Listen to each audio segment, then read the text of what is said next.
plan A, plan B, plan C. That's all we hear anymore, right? Ever since COVID started, it's called make a plan, be prepared to change it on the dime. Don't get too attached to that plan because this is the new normal. The new normal is being able to legitimately just flip on the dime and go to a new resolution. No different with school starting up. Schools can't give you a solid plan. 1 second, it's safe to return. You don't need to wear face masks in the classroom. It's safe. The next second, nope. Sorry, backtrack. Now, face masks must be worn at all times. I don't know about you, but I don't know a single child that can wear a face mask for 8 hours a day, all day long. I can't handle it. I don't know many children that can, especially when you're dealing with like a special needs classroom and they're making no accommodations for a special needs classroom. Next second is, hey, don't worry, we got e-learning. But we're not going to run it. We're not going to support you whatsoever with that e-learning choice. We're going to hire a 1-star rated program that's going to run your e-learning. You'll get the same education everyone else is getting though. You'll be just as behind as everyone else. Let's just face it, all our kids are going to be behind after last year and this year. Hell, who knows, maybe even the following year. They're all going to just be behind. So then what?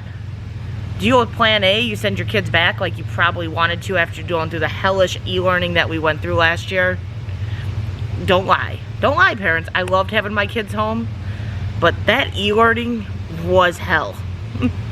I picked up a little bit of a wine issue. Drink a couple glasses every night just to kind of ease a little bit of that anxiety that I had. I think we all did. We all bought stock in alcohol. It wasn't any more helpful for the parents that used to work outside the home that all of a sudden got transferred to working in the home. Now they got the kids yelling, the kids crying. E-learning is a hellish nightmare and they're trying to still work. It was hell. It was hell. So do we go to plan A, send them back to school, enjoy those masks, let the teachers deal with it? Because they get paid plenty to deal with the kids that are taking the masks off, that are playing with them as slingshots, that are licking the mask, that are touching everything in front of them. They get paid plenty. That's sarcastic. I hope you realize that. Do we go to plan B and go, that 1-star rating? They're all behind anyway. They can do e-learning. We'll still be the one at home with them. We'll deal with the hell that's probably going to entail. And we'll just do e-learning. Sounds like a good idea. They're all behind anyway. Do we go plan C? Plan C, online public school. We completely ditch out the public school that we've been dealing with because they've gotten on our last nerves. And we go to an online public school, but we still sit in front of a computer all day. But we don't have to run the curriculum. We still have to stay home. It's free to us, or we might go to the public or private route of online school, and then we have to pay something. But hey, that's another option, right? So many options, so many choices. There's no wrong choice, parents. There's no wrong choice. Note my sarcasm with some of this because this is something that has been on my mind since last year when we went to e-learning. I have been dreading this day. This has been something I've stressed about on a daily basis. I didn't know which way to go. I was worried. I was nervous. I didn't want my kids left behind. I was afraid I would fail them. But let's face it, all the kids are going to be left behind this year. It's on every country, every state. It doesn't matter where you live. Everyone dealt with the same thing at the end of last year. So all the kids are technically behind. Some more than others because some schools weren't even prepared for e-learning. So this was all new territory. So it was even worse. Or you've got plan D. Yes, you know what, with COVID, there's all the way up to plan Z at this point. I've given up the hope that we only had plan A, B, C, and then we're done. Guess what? This year's just proved that we're just going to keep on going. Plans are just going to have to keep changing. So we go to plan D, homeschool. Yes, I said it. Yes, I said it, homeschool. That is a scary thought for most of us. Most of us have always sent our kids to school. Most of us have never had to make our own plans. This has been around for decades. This isn't a new topic. But for us, Most families had 2 people working. They didn't have the ability to stay home. But with COVID, it changed some things. Some people don't have jobs now. Some people's jobs transitioned in the house now. And that's not changing anytime in the foreseeable future. And some families just learned how to cope with losing one of the incomes because they were forced to. So they've learned how to budget. They've learned how to become more frugal with their money. So they've learned how to be able to have one parent home with the kids. So you got the option of homeschool. Terrifying. I know, it's terrifying. What if you fail your kids? What if you don't teach them everything they need to know? What if they fail as an adult? Are you going to blame yourself? Yes, there's a lot of questions. There's a lot of fear. There's a lot of doubts. I get it. I'm dealing with the same thing. It is some uncharted territory I never thought I would face. I never thought I'd be considering homeschool. But COVID did teach me some stuff. It taught me when I was doing the e-learning that I could deal with it. Yes, it was stressful, but I could help my kids. I could teach my kids because they were failing teaching my kids. They were not sending home stuff or sending stuff through, teaching them how to do this stuff. They were not doing constant Zoom classes to teach them. I was having to teach them, and I learned I could, which I didn't think I could. COVID taught us how to budget our money accordingly so I could stay home with the kids more. COVID taught us that my son had been failed by the school. He had been failed by the school.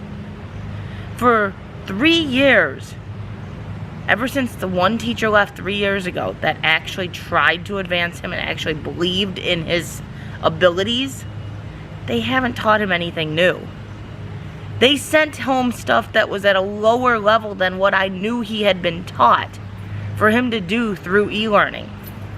They went from simple multiplication to single-digit addition and subtraction. They went from reading simple books to reading books with pictures as the words. They failed him. I was working with him more during COVID, trying to help advance him because he literally was given up on. I found out through COVID that they decided to take him off the diploma route and put him on a certificate of completion route. Maybe that was the only option, but they gave up on him. They wrote him off at 11 years old. They wrote him off.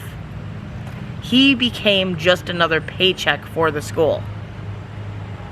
As long as he attended, they received money from the government. They received money from me.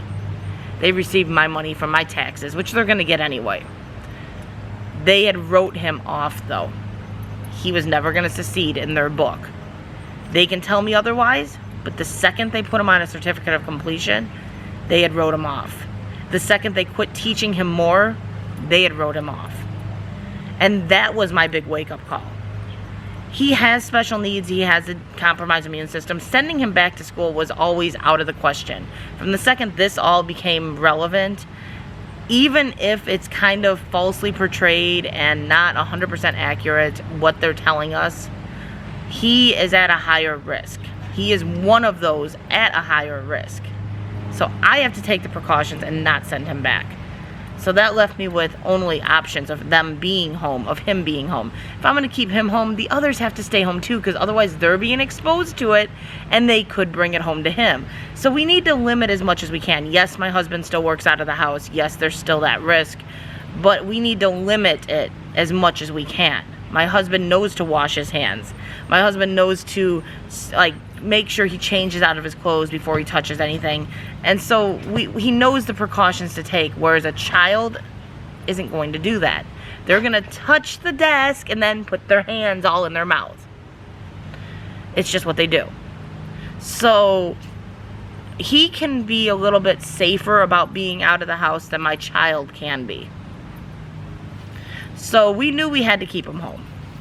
But once we started putting the 2 and 2 together, that yes, they're going to probably be behind after this experience with COVID. Yes, they're possibly behind what they should be at this age level, but all kids are. But my son has been behind for many years because the school had written him off.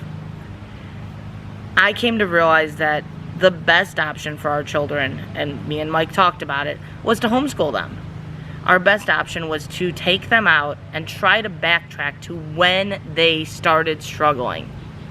It doesn't matter if they're 8th grade and that means we're going back to 2nd grade. If that's when they started struggling, that's where we had to be. We have to make sure they master the topics.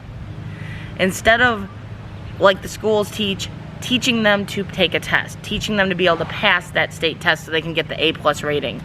We want to teach for retention, not memorization, retention. So if that means going back, that's what we're going to do. And that's actually what we're going to be doing with all 3 of them.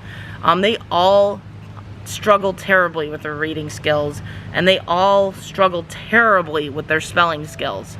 They need to go back to the beginning. We need to see where they messed up, where they got lost. Even if that means giving them something a little too easy for a couple months until we figure out where they got lost, I would rather start from the beginning, figure that out, and fix it so that they can progress to their levels instead of reading at a 2nd and 3rd grade level and still struggling. So we are going to backtrack on some things. Some things will stay about the same. Some things we're not going to focus on so much this year because it's more important to catch them up to their level of reading and their level of math than it is to teach them history. We can read books on history as part of the reading end of things, but there's no reason to push history when they cannot understand all the words they're reading, when they can't do simple math. The basics need to be taught first. They need a foundation to build off of. Reading is the key foundation of everything, and math is just an essential of life. You need to know basic math. So we are going to backtrack some stuff, and we're going to focus on things that they need to learn, that they need to get better at. So yes, there is that worry. Are we failing them? Are we doing it wrong by backtracking? Maybe. As a parent, you worry no matter what you do. You stress no matter what you do. We spoke with a lot of homeschoolers. We've spoken with a lot of special needs parents that homeschool, as well as special needs teachers. And the route we are currently taking, they're all saying, is a good route. We're going the right route. We bought the curriculum that a few different people we collabed with on figuring out what should we buy. And I'm confident. I'm comfortable. And the thing is, we can teach them as fast or as slow as we want to. So if they master the beginning steps and stuff, then yes, it's more money out of our pockets, but we put that money out and we can buy the next step, and buy the next step, and buy the next step. Indiana does not dictate what we have to teach in homeschool. We don't have to get any of our curriculum approved. We only need to make sure we have a calendar year of 180 days. So that's where we have a little more leeway than some states may have. We don't have to take any state tests. And a big plus for us, Landon now can get a diploma. He no longer has to get a certificate of completion. He will get a diploma as long as we stick on this path. We think this is going to be the best option. Autumn had doors open up as soon as we decided on this. She is going to be working this school year.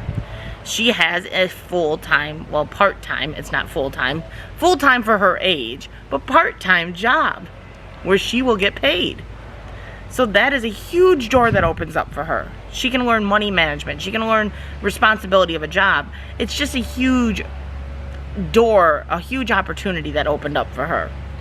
So it's definitely a different path, not a path we had planned on, but I think it's going to be a great path.